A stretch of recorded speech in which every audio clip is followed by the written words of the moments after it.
Hello, this is the first video review of the things we learned early in the semester. Now, at the beginning of the semester, we learned all about sequences, two different kinds, arithmetic and geometric.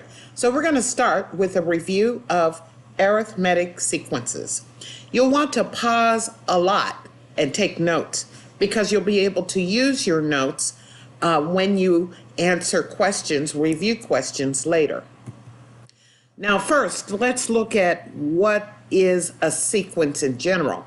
Well, a sequence is a set of things that are in order. In our case, we're talking about numbers that are in order. Now here's an example. In this case, we have four numbers that are in order, separated by commas. Those three dots means this sequence goes on forever. Now, each number in the sequence is called a term.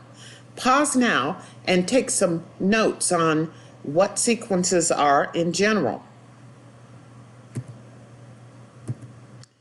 Now, an arithmetic sequence in particular is a sequence where the difference between one term and the next is always constant. In other words, it's always the same numbers.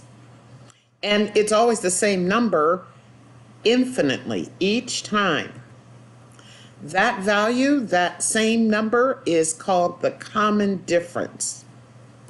Let's look at an example. We have this sequence here, and notice we have those three dots. It means it goes on forever. We can always get the next number by adding 3.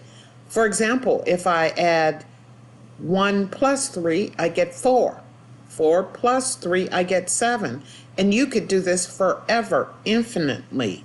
That number we get, in this case 3, is the common difference. That's how we know this is an arithmetic sequence.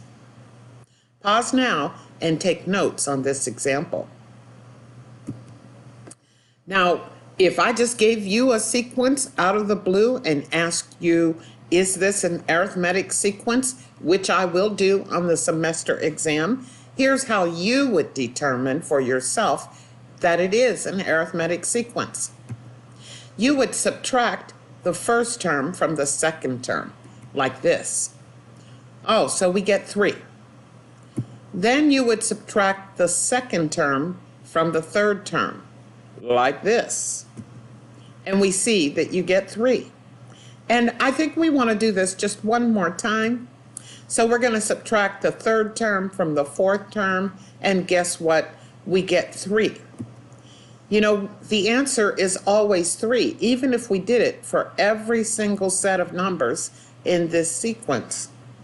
That means that the common difference is 3. Now, once we discover a common difference, we know that it is an arithmetic sequence. How do we know? Because it has a common difference. Pause now and write down this example.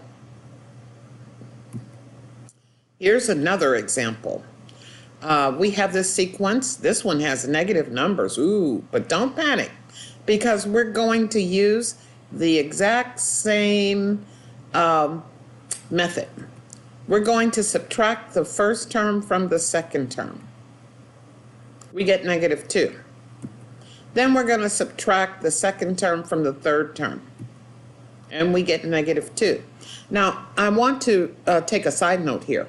We are subtracting negative numbers from negative numbers. Now, a minus negative makes a positive. You want to use your calculator and make sure that you get this arithmetic right. So let's do one more. Oh, we get -2.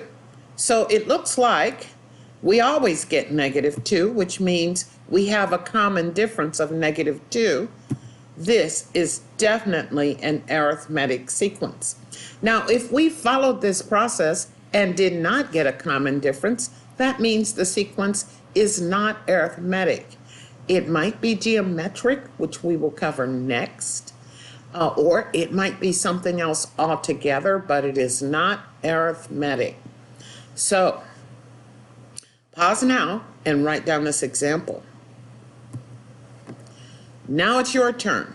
You're going to use what you learned and hopefully what you remember and your notes, and you're going to answer some questions. I'm going to ask you if I'm going to give you some sequences, and I'm going to ask you if they are arithmetic, and if they are, what the common difference is. Now, some will be arithmetic, some will not, so be prepared for that. You may use your notes and anything you remember to answer these questions. Peace out, people.